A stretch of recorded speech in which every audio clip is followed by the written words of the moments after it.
Welcome everybody to In the Chair with your host Frankie the Barber and his friends Patty. What's up, Pat? Hi, Frankie. How you doing, buddy? Hi, buddy. And Rich is also here today on time. Not really, but not really. Late again. I'm here. He's late again. And we have a special guest today. A little chef, right to the mind. Chef's here to work. He's in the chair. Peter Manfredo, former middleweight champion. I think he was 45 or 47, 45 and 7. Am I correct with saying 45 and 7 feet? 42, 7, 1 draw, 23 knockouts, maybe. Yeah, it was a professional. The Pride of Providence, we call him Peter Manfredo. He was also on The Contender, which was a great show. And by the way, I watched that show. in my opinion, yeah, I even went to That's the only reason I watched it. because of Peter. Yeah, of course. Pride of Providence, just in the show. He was proud of it. Peter made it to the finals, and the final fight, as a matter of fact, I think he whooped the kid's ass. The kid Sergio Mora. He beat me in Vegas, but I beat him the second time because I knew I was better than him, but my father doesn't know what he's doing. So I had to prove that I was better than him. So I left my old man. I went to Freddie Roach. I trained, and the fight was 6 months later, which Freddie ain't going to change me in 6 months. But Right. in 6 months later, I fought Sergio Mora again in LA, and I beat him. But the reason why you lost is because you're using his home It was in his home turf. Plus, he just won the show, and he was the big wig there, so they wanted to keep him going. You know what I mean? But there was there. I beat. It was obvious. So it was obvious. To me, it was that obvious. I was so fucking pissed off. What was that kid's name? Sergio. Yeah, they didn't go nowhere after that. The Sly, he won. He did. He won. He beat Vernon Forrest for the world championship at Foxman, I believe. Oh, really? I didn't know that. The kid was good. He was good, man. No, he probably was a good kid, though. I mean, he's a very good kid. So, yeah, he's a friend of mine. So, but when you fight, you fight. It's right. So, of course. Did you remain friends with a lot of them guys? Yeah, I'm friends with. I text Tarek Salmas every day, Jesse Brinkley all the time, Joey Gilbert every day. Most of the West Coast guys, Anthony Cooper. He was Brent on the show, but it's Anthony Cooper. Texting every day. All the people I love in my life, I just check on them every day, you know? Did you enjoy the whole process of that? It was a tough process. I mean, it was hard to enjoy because it was just, I had trouble making the weight. There was training all the time. You couldn't have your family there. You wasn't used to being there. It was just tough. It was just extremely tough. But as I got closer to the end, it was better. When you started becoming friends with these guys, you didn't even want to fight them. Because you're in the house with them every day. You were training together. You were doing things together. You were eating together. You were going out together. So Yeah. And now you're gonna compete. nothing done up the show at a fight to see who's gonna move on. And like I said, you had no trainers. You all had the same trainers, so you didn't have your particular trainer, and the training you usually do in your home and getting ready for a fight, and it was just extremely tough. Now, did you know that you were gonna get, if I remember correctly, you got a call back on that show, right? Oh yeah, because I got beat the first fight. Okay, and Jeff Frazier on the East Coast ended up getting, rest in peace, by the way, he passed away. Okay. Yeah. So, but anyway, he got chickenpox and had to get off the show, and they had to vote someone back. So they were all licking their chops, and they said, "We'll get Peter back because he just lost. He's mentally down. He's 21-0. He's a big name on the show, and we'll get him back and get him on my resume or resume." So and then because at the time mentally I wasn't there. I wasn't focused. I wasn't ready. And why was that though? I just don't know. It's my first loss ever. I couldn't make that weight. That weight was at 157 at the time. And I was walking around the show like 168.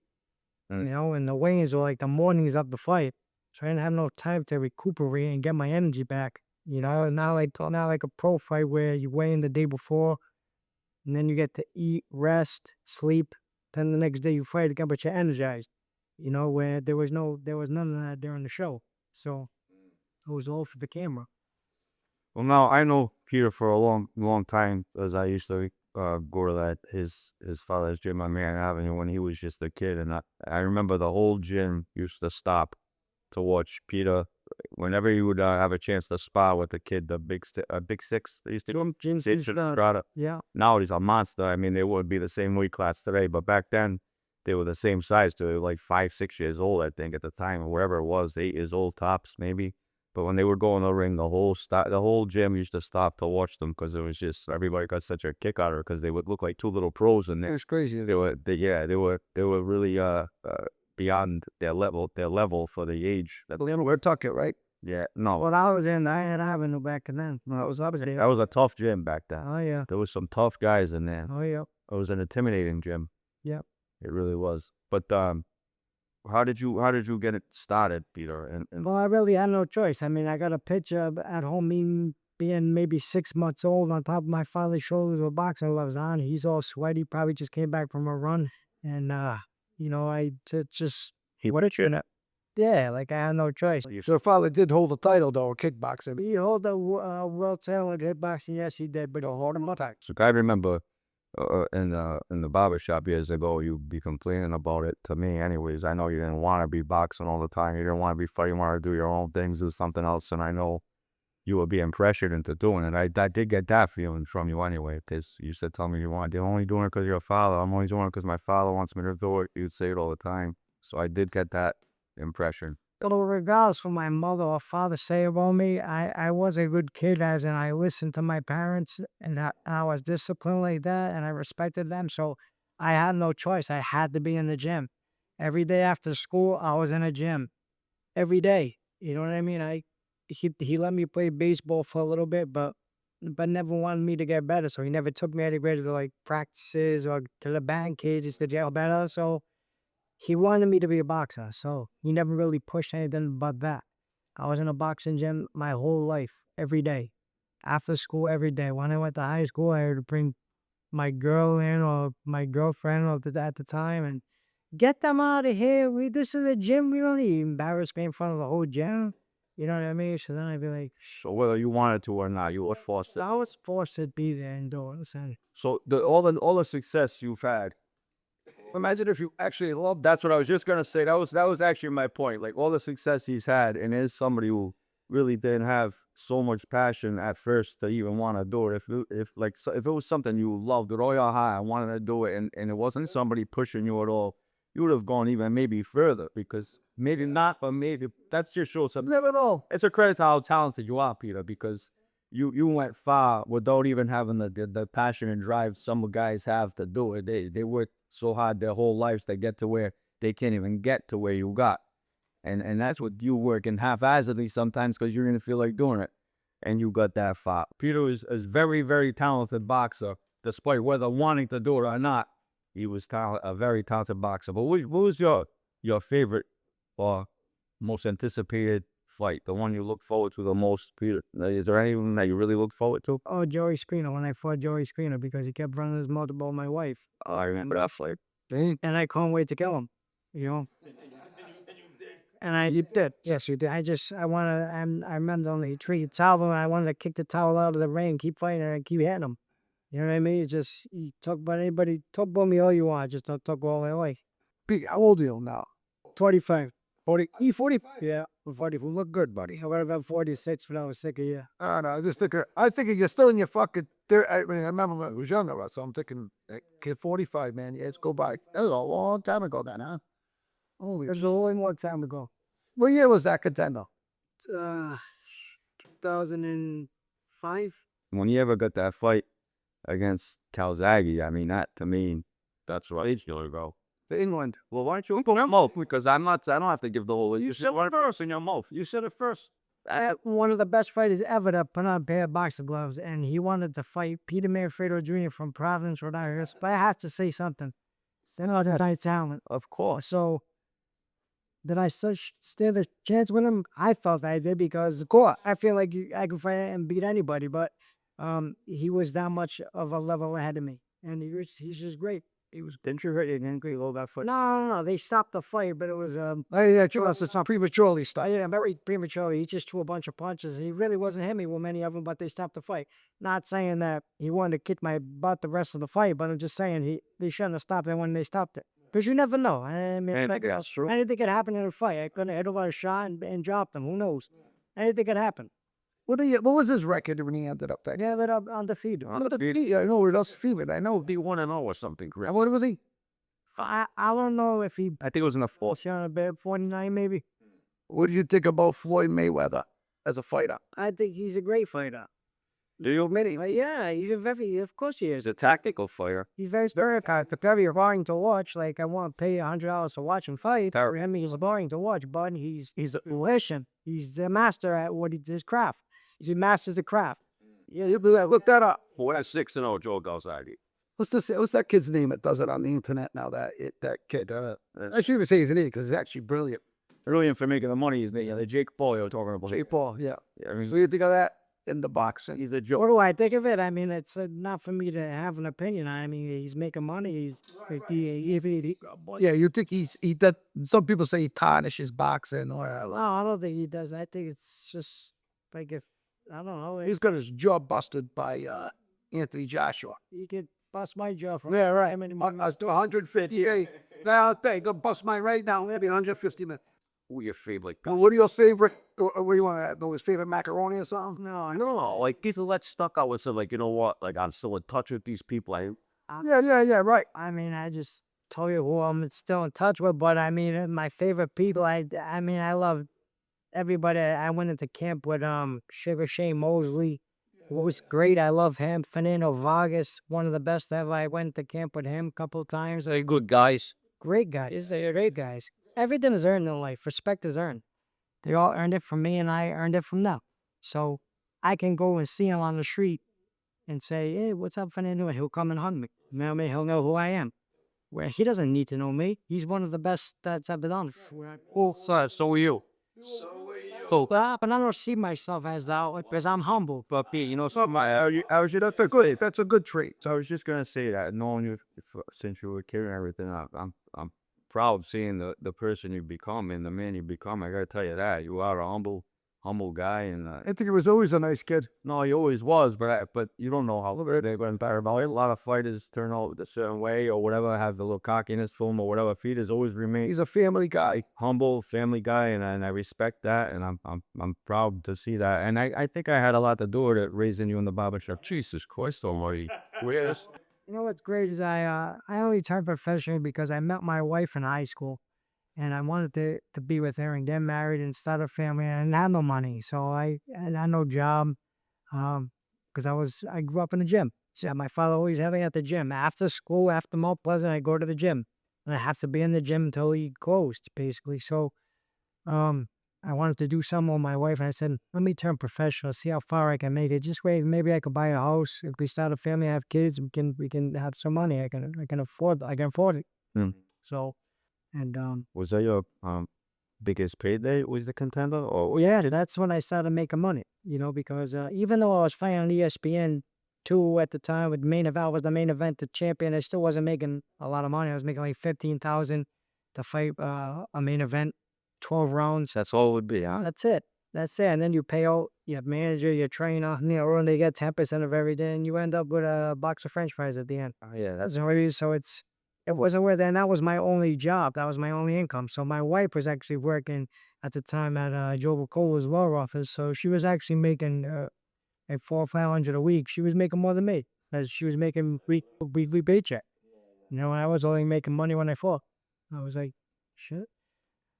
So the contender, when that came about, and I had a chance to name myself. Where you got beat and you came back, right? Now I'm thinking to myself, oh my God, we fucked with the, I'm like worried about you getting beat. I get it. Yeah. So was it not? You came back.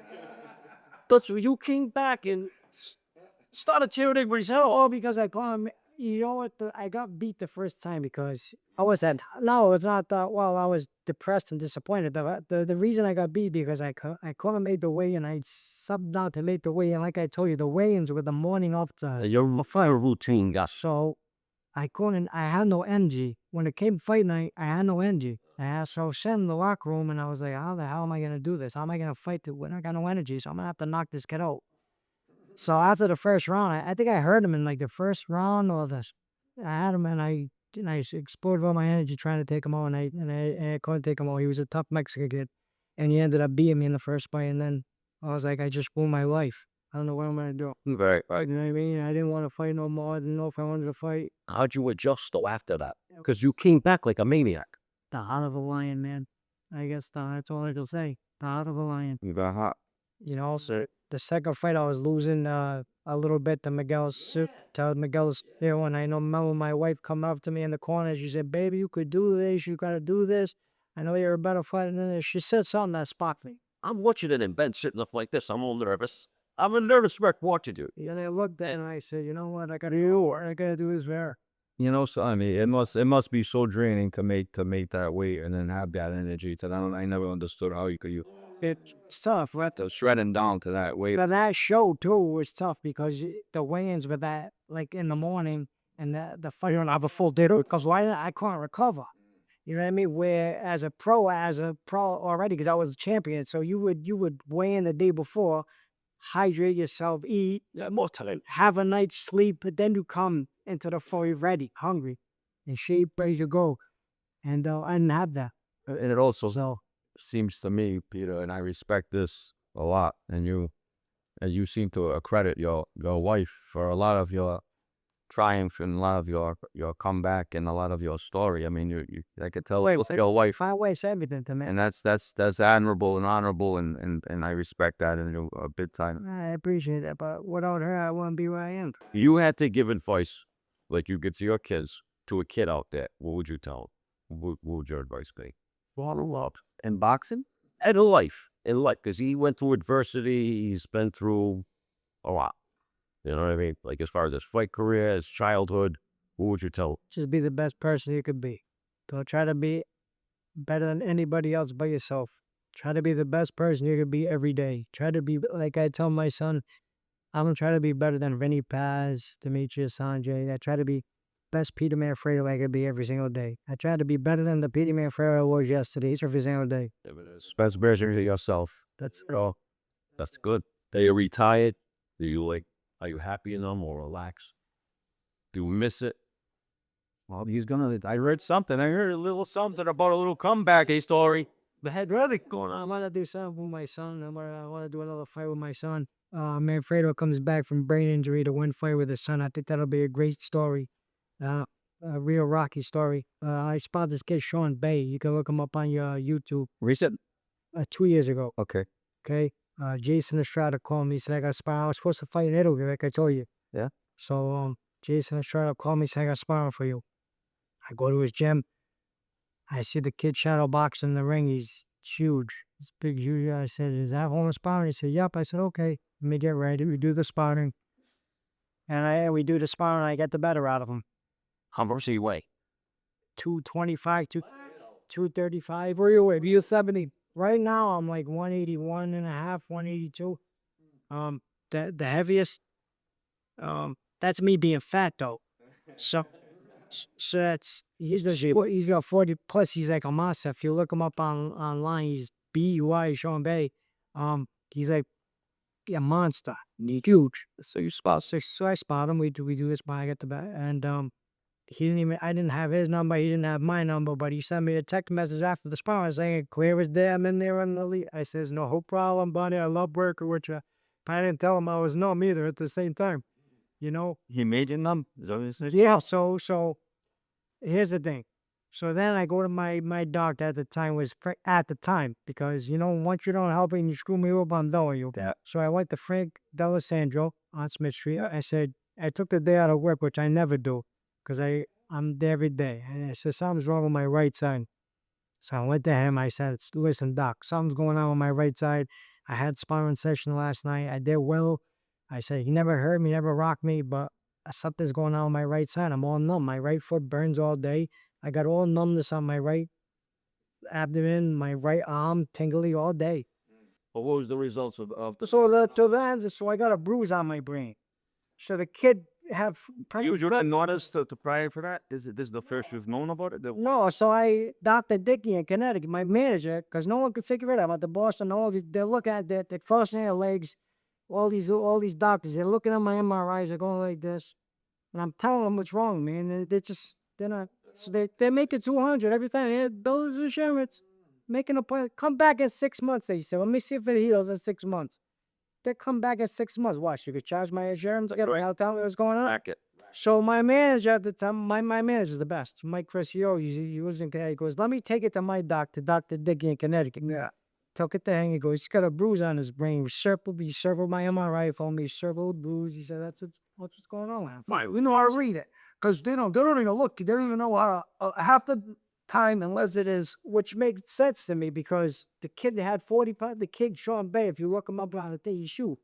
So he must have hit me so hard he put a bruise on my brain. Well, the head, So obviously it's this side, fight this way. So he hit me over here, so which makes this side nut. right, exactly. So if he hit me on this side, it'd be on this side, right? I was just happy. I found out I had a brain. I knew my parents were wrong. Yeah, they were wrong. Cause of it there. He showed me the MRI on my face. Look at that beautiful thing. Yeah, they showed up. Good father. Good father, good man, champion yeah. fighter, all around champion in my opinion, not just in boxing. I mean that. Just a champion in life. That's what it is, a champion in life. Well, everything's earned in life. Nothing's given. So whatever you think I am, I am. I earn. That's right. I never chose boxing. Boxing chose me. So it was not something that I would have planned to do. Yeah. I had to do it. And you don't want your kids doing it. No, I never let myself. I'm gonna fight, so I might give my son the money. That's what it has to do it. So that's all right. Exactly. But he doesn't have to fight now. I don't even have to. But it'll be So remember that, people. That's a story to remember. Peter Manfredo Jr. is gonna make a comeback. He's gonna fight again, so his kid don't have to fight. He wants to put some money away for his kid. We're gonna promote the shit out of that motherfucker. That fight's gonna be promoted. Yeah. it'll be nice. Yeah. Well, it's gonna be a good Look story. at somebody that's back. promoted for him. Let's do it. Now we owe you a favor. We owe you a favor now. No, not same. I'm not talking about him. I'm talking about how it goes. Usually, When that day comes, we're gonna have obviously fight posters and cards and stuff. I'll throw them up in the shop. I'll put them everywhere. Fuck it. We'll help as much as we can. That's just lost. I mean, you're helping us right now by being on this podcast. To be on it, and I was happy that you were coming, buddy. But About 50 pro fights, but one thing I'll never do is say no to Frankie the Barber. So, but I made it out of there. you made it out. I was one of those few. That made it out alive. Yep. Yeah, a lot of them not even with us anymore. I should. A lot of them tossed. Yeah. Go all good, guys. February 28th, Pop Theater, Princeton. Jimmy Birchfield Jr. CES Boxers promoting a fight, a tribute to Nicky Cardone. Everybody get your ass in the seat. Let's have a good showing for our friend. February 28th. So this is a fundraiser, right? A fundraiser to help the family. Frankie Cardo's a very close friend of ours who tragically passed. The God rest his soul. And so we want to have a fundraiser for him and by way of a fight. Is that how it's and exactly? I hope everybody supports that because he was a wonderful person. He always made me smile. I love him. I miss him. Pop Theater in Princeton. Come out, support, buy tickets. It's gonna be a good time. Be a good night. It'll all be there. All right, everybody. I just want to thank Peter Manfredo for joining us tonight. The former middleweight champion, Peter Manfredo Jr. Also, the runner-up on a contender, which he should have won. He got robbed the second fight. Or I hate to even mention that, but he did get robbed the second fight. Big time. He won that fight. But he's friends with that guy. Yeah, but he's a class act, a gentleman. He's been a pleasure to have on our show. And everybody should tune in on Monday, the 23rd of February at 7 p.m. on YouTube. Tune in. Don't tune out. Listen to the whole thing. Subscribe, like, love, share. And again, class act, gentlemen, comment. If you want to comment, we'll get back to you. If you have any questions for Peter, we'll get back to you on them questions also. So if you want to comment and ask Peter any questions or us any questions, you're more than welcome to also. But again, I just want to thank Peter. He's a class act, a gentleman, a good friend, dear friend. And we really appreciate it. And thanks again, Peter. Love you. Really is a good guy. World-class fighter. World-class fighter. World-class fighter, world-class person. That's right. Amen to that. And peace out. Good night. God bless. God bless.